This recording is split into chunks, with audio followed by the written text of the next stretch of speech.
어제 서울의 소리를 통해서 또 단독 보도가 나왔는데 사실 저는 이 보도를 받고 충격을 받았습니다. 왜 충격을 받았는지는 내용 정리를 하고 말씀을 드리겠습니다.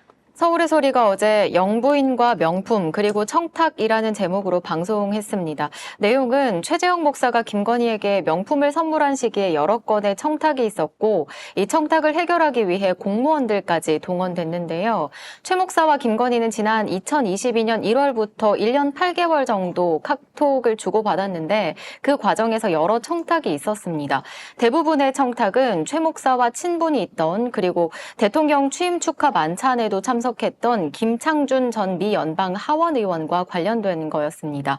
최 목사는 윤석열 대통령 취임 후 김건희에게 김 전 의원을 소개했고 이후 선물 사진들을 보내며 대화를 이어가다가 180만 원 상당의 샤넬 화장품 세트에 김건희가 반응을 하면서 첫 만남이 이루어졌고요.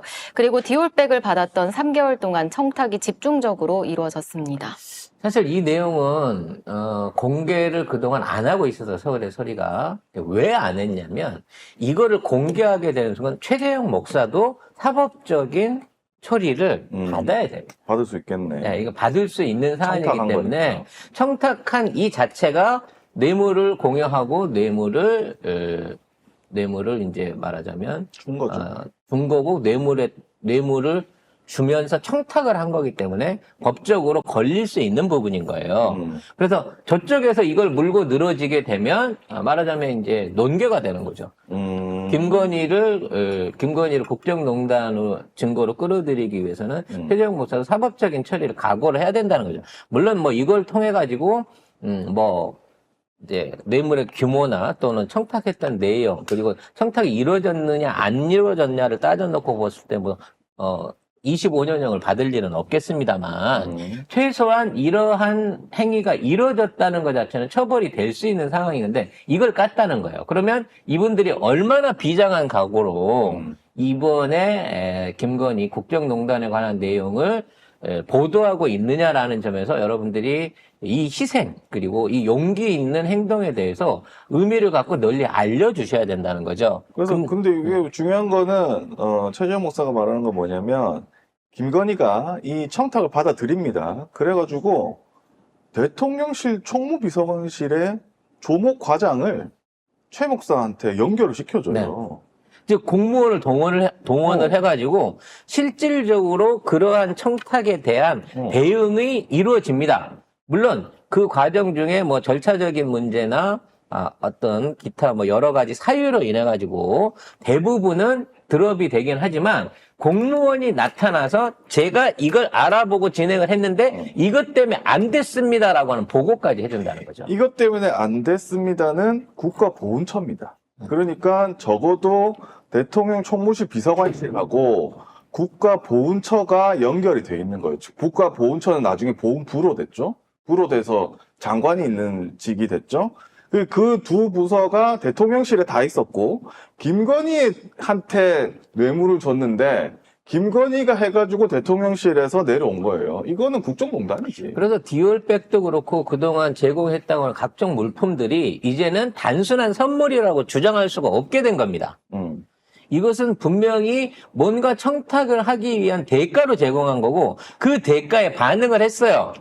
따라서 최 목사가 주장하고 있는 거는 내가 뇌물 주고 청탁했는데 저쪽이 청탁을 받았으니까 나도 처벌하고 김건희도 제대로 조사해서 처벌하시오라고 얘기하고 있는 거죠. 김건희 처벌은 국정농단인데. 근데 중요한 건 김건희가 했던 행위는 공무원이 해야 되는 행위, 그러니까 공무원이 할 수 있는 행위, 수뢰를 통해 갖고 공무원이 직권을 남용하거나 공직에 있는 사람이 할 수 있는 일이 아니고 공직자가 아닌 사람이 공권력을 사사로이 운영했다라고 하는 데에서 죄질이 크다는 거예요, 이거는. 심지어 뇌물을 받고 했다는 거죠. 심지어 받고 움직였다는 거죠. 여기에서 참 안타까운 게, 저 180만 원짜리 샤넬 이게 안 됐잖아요.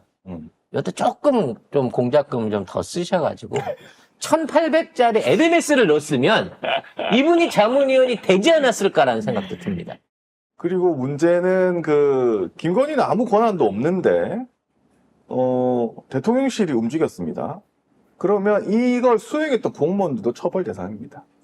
청탁금지법 제5조 누구든지 직접 또는 제3자를 통하여 직무를 수행하는 공직자 등에게 부정 청탁을 해서는 안 된다. 6조 부정 청탁을 받은 공직자는 그에 따라 직무를 수행해서는 안 된다. 요거를 법을 위반한 거기 때문에 이거 같이 했던 이 조모 과장이 하고 대통령실 보훈처하고 김건희하고 다 같이 처벌을 받아야 되는 상황입니다. 그래서 김건희가 이제 특별히 관심을 가지는 분야가 있잖아요. 통일, 북한. 그다음에 보훈, 그다음에 의료예요. 의료. 그러니까 뭐 정신건강 케어부터 시작해갖고 지금 뭐 의대 정원 늘리는 부분이라든지 이천 문제라든지 뭐 여러 가지 문제들 안에서 김건희가 매우 직접적으로 관여하고 있다라는 정황이 보이고 그 부서들이 딱 보이는 거야. 그러니까 국토부도 사실은 김건희 말 듣고 움직인 거잖아요. 그렇죠. 그리고 보훈부도 그렇게 지금 움직이고 있는 거고, 아까 얘기했던 대로 의료 관련한 각종 대책들과 어떤 이상한 시도들이 나오고 있는. 제가 김건희 핵심 사업 중에 하나가 늘 말씀드리는 정신건강 사업이라 그랬잖아요. 종교하고 연결해갖고 이거 뭐 이상한 요양원이나 수련원 만들어갖고 돈 뽑아 먹을 거라고 했는데 정신건강. 착착 진행이 되고 있는 거잖아, 이 모든 게. 그 다음에 또 하나 중요하게 김건희가 했다라고 주장해. 개시경 또 금지법이잖아. 그렇지. 거의 유일하게 이 정권에서 했던 뭐 성과라고 내세울 수 있다고 하는 게 개시경 금지법의 통과예요. 법을 지가 한 게 아니잖아. 민주당이 시작을 했는데 아무튼 이 정권에 통과를 시켜놓고 지가 했다고 우기고 있는 게 심지어 김건희법이라고 명명을 하려다 포기한 게 또 그거이기 때문에 이와 관련된 부서들이 사실상 김건희의 손아귀 안에서 움직이고 있다는 겁니다. 또 관련해서 이제 우크라이나 전시전 누가 봐도 말이 안 되는 이게 어떻게 17억이 들었나 싶은 우크라이나 어린이 그림 전시전에 관해서 이거 비용 까봐야 된다라는 말씀 드리고 있는데 우리의 영원한 우군이죠. 어디 댓글창에도 와 있어. 건진사이다. 이 얘기 해달라고 온 건가? 네. 해달라고 안 해도 제가 온 거에 포함시켰습니다. 이 건진사이다. 건진사이다 쪽에서 정보 공개 신청을 했습니다. 네, 이거를 그때 17억 예산 있고 신모 씨가 지워졌잖아요. 여기 똑같이 이렇게 해가지고 건진사이다님께서 그 내용을 토대로 요거 17억 관련된 부분하고 같이 캡처를 해가지고 여기 정보 공개 청구를 넣었습니다. 그래서 이제 앞으로 예상되는 거는 건진사이다 방송은 수익 현재 중지 상태잖아요. 아마 채널이 파괴될 것 같고요. 지금 정보 공개 넣은 부분에 대해서는 아마도 국가 기밀에 해당하는 상황이기 때문에. 아니, 기밀은 무슨 기밀이야. 서울신문이 쓰고 우리가 얘기하고 그걸 건진사이다님이 보고 하지만 이걸 공개하는 건 국가 기밀에 국가 위기 상황을 불러올 수 있는 국가 내용이기 안보에 때문에 위협이 되기 때문에 위협이 되기 때문에 공개하지 않는 쪽으로 나올 것이다라는 생각을 아니 해봅니다. 세금으로 17억을 썼으면 어떻게 썼는지 밝혀야지. 국가를 위해서 썼다는 거 아니에요. 우크라이나 사진 몇 개도 안 되는 거예요. 무슨 17억이나 써. 우크라이나의 그림 비용으로 포탄 사라고 돈을 본래 16억을 꽂아줬을 수도 있잖아요. 아무튼 어떻게 썼는지에 대한 내용이 아무튼 건진사이다 측을 통해 가지고 앞으로 계속 해가지고 속보들이 올라오겠습니다만 아마도 내가 보기에 지금에 있었던 모든 의혹과 마찬가지로 별 의미 없이 드랍될 가능성이 높아 보입니다. 하지만 그럼에도 불구하고 수익도 못 내는 불쌍한 진보 청년 건진사이다 측의 노력에 대해서 우리가 응원을 해야 되지 않겠습니까? 근데 이거 하면 아마 거부할 거거든요.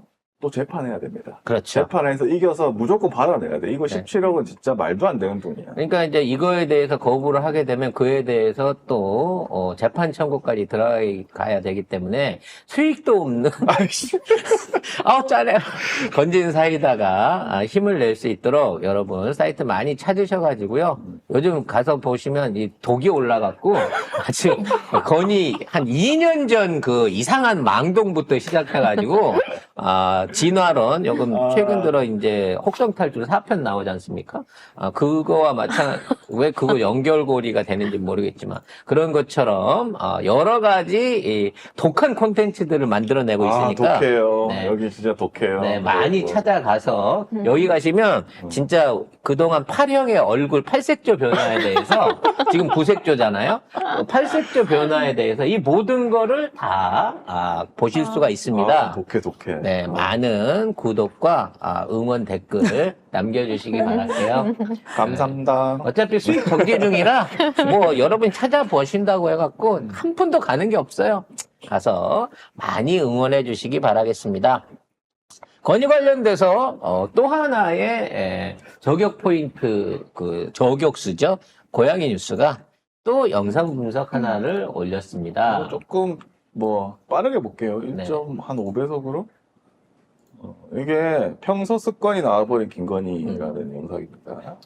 화질을 좀 좋게 해서 볼까요? 자, 여기에서 그 화엄사 같잖아요. 이 회암사. 이 영상의 포인트는 뭐냐면 뭔가 윤석열은 김건희하고 화해를 하려고 하는 듯한 네. 왜냐면 손을 주변에 잡으려고. 있는 사람들이 희한하게 대통령한테 말을 안 걸고 네. 김건희 주변으로. 수행원들이 딱 김건희 말 듣고 있거든요. 여기 손을 잡으려고. 네, 그 상황에서 손 한번 잡아보려고 했는데 김연아 씨가 박근혜 뿌리칠 때보다 더 맹렬하게 손을 바로 거부를 합니다. 어디서 손을 잡으려고 그래?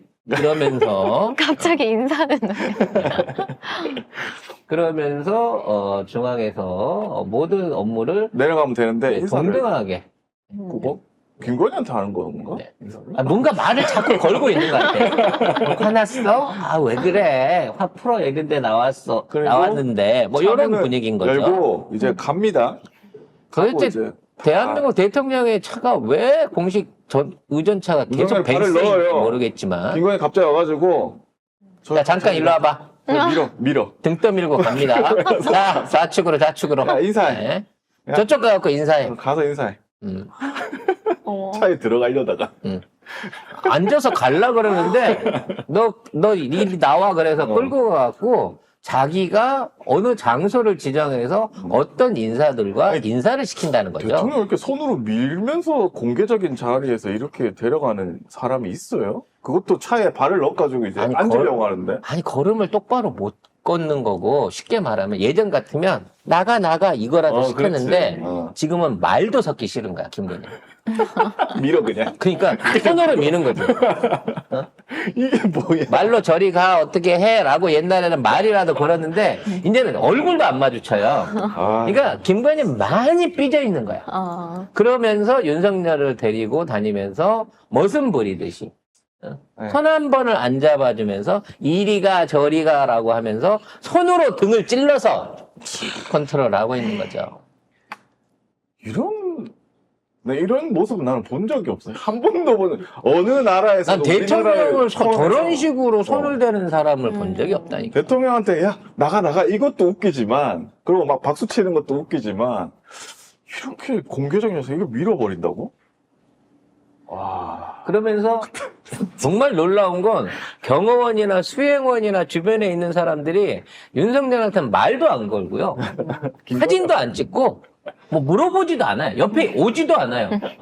지금 경호원들 옆에 서 있는 사람들도 엄밀히 보세요. 누구 옆에 서 있나? 김건희 옆에. 김건희 옆에 서 있어요. 이게 뭐야? 그래서 이게 김건희하고 이제 윤석열이 따라가면 앵글 하나에 둘이 다 들어갑니다. 둘이 갈라서잖아요. 거리가 멀어지잖아요. 윤석열은 앵글에 사라져요. 김건희 쪽으로 카메라가 간다는 거죠. 이렇게 되면 사실상 김건희가 그동안 해왔던 버릇이 아니라 국정 자체를 어떻게 운영해 왔는지를 알 수 있는 뭐 그런 얘기인 거죠.